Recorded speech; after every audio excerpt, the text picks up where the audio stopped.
Eh boy, ito na. One down. Si Kobe na to. Nauna si Kobe. Huwag ka na sumabay dyan. Lipad na, baba na. Siya na yan.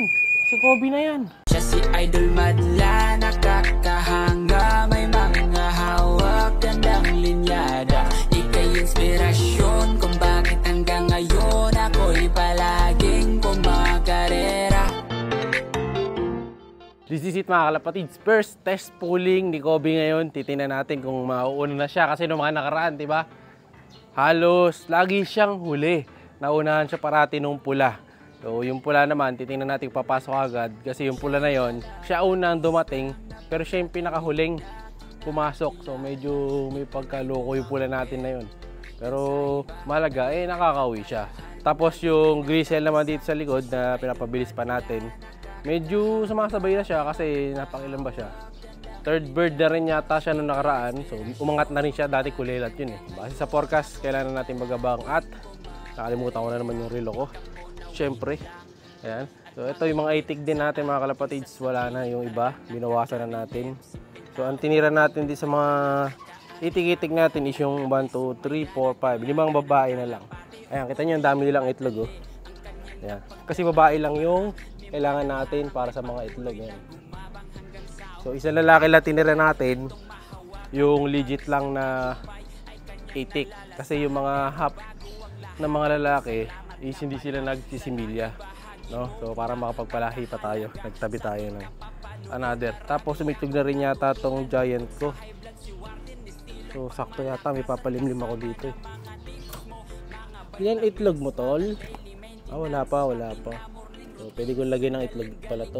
Uupo eh, para makapag-papisa tayo sa kanila. Kasi nakaraan wala akong napapisa, no? Dahil tinayuan nila yung itlog eh. So, di ako umabot doon sa papisa ko. So, tingnan natin kung sino mauna doon sa 5 warriors natin today ha. Kung si Kobe o yung iba nilang mga kasama mga kalapatids. So, unang-unang pulling to. So, minsan mabilis si Kobe pag ganito eh. Pero depende pa rin sa kanya kung gaganahan siyang bumilis ngayon. Pero ito, may white flight na naman, batik oh. Lagi ito dumilipad, no? Ano? Hindi ko sure kung kinakarera yan eh. Pero, ito na.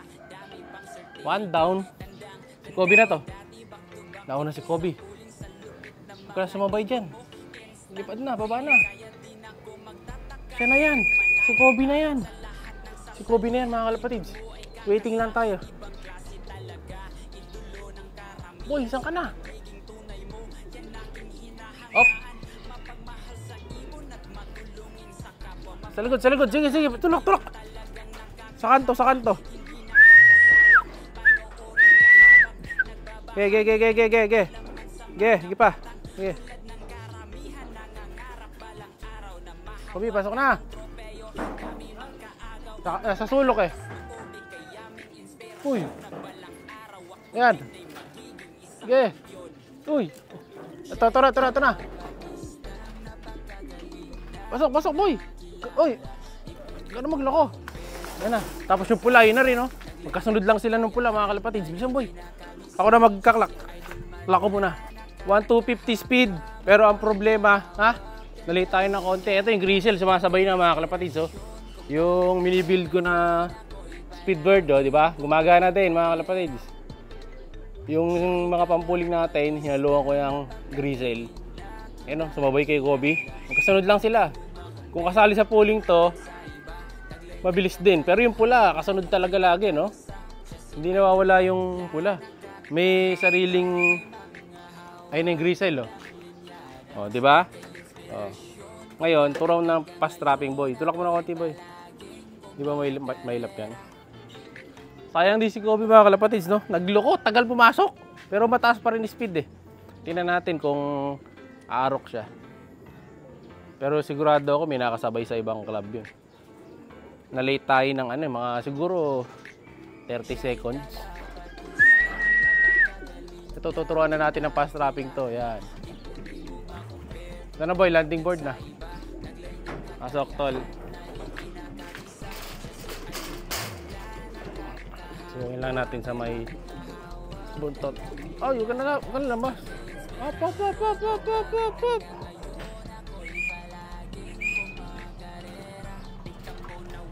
Lumabas mga kalapatids. Bumalik yun. Okay. Tapos yung pula, ayun yung pula, mga kalapatids, favorite tambahin ng pula niya, no? Tingin ko hinaharap niya ito, tubig eh. Pag naman nilapitan mo sa taas, lilipad. So isa sa taas.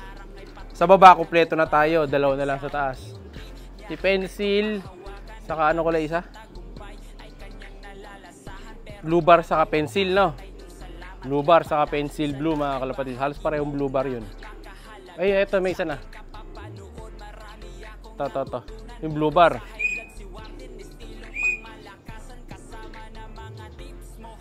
Magaling tong blue bar na to, mga kalapatids. Rumirekta landing board dyan. Ayun, dumabo ka sa taas. Naalangan ng landing, sumubrang baba. So, isa na lang. Pencil, yung mabagal. Wait pa natin.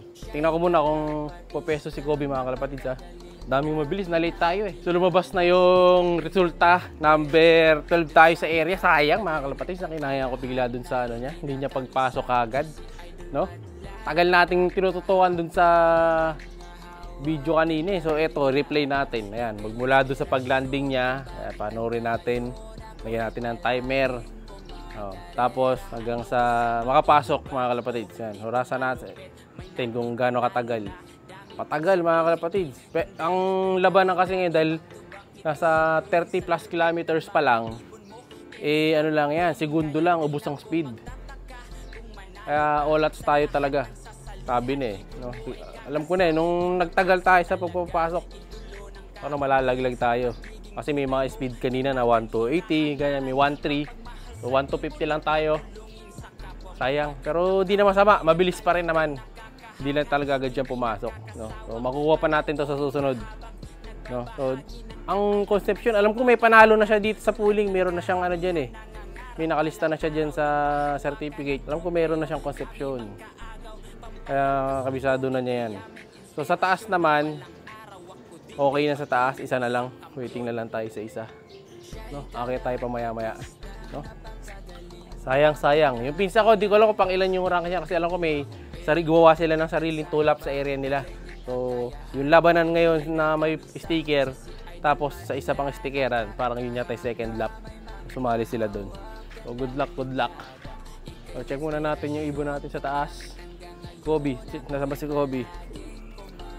Diretso na yata sa limlim si Kobe. Ah, hindi, ayun. Hindi mo siya naglimlim, ay nasa baba. Hindi siya dumiretso. Check it out muna natin sa taas.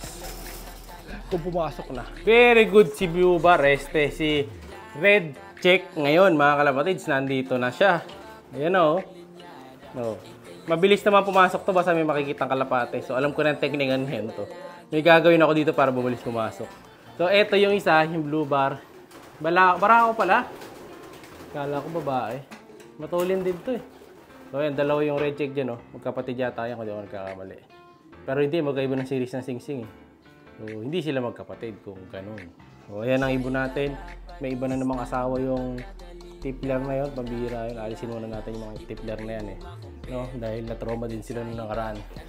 Tanggalin natin yan sa susunod na araw. Pero wala pa yung isa natin yung pencil. Baka na lang natin mamaya. Nag-reset na naman yung ano ko, CCTV ko eh. Hindi na naman nakailaw kanina.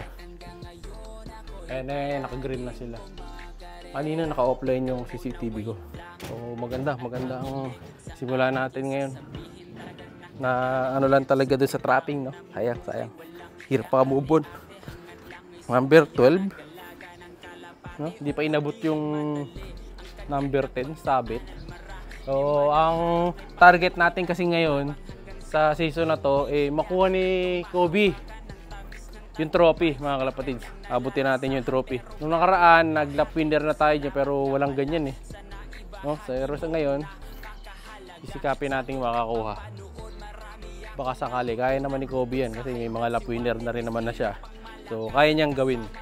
No? Basta tayo wag tiwala lang. Abangan nyo pala, mga kalapatids, yung sa gift bird natin ngayong buwan. So malapit na, ilang araw na lang. So abangan nyo. Bigla ko na lang ipopost dito sa mga video natin. Kaya magmi-mint-test, baka di nyo makita yung pangalan nyo. Siyempre comment palagi para mapili kayo. So ayun yung lop natin, oh.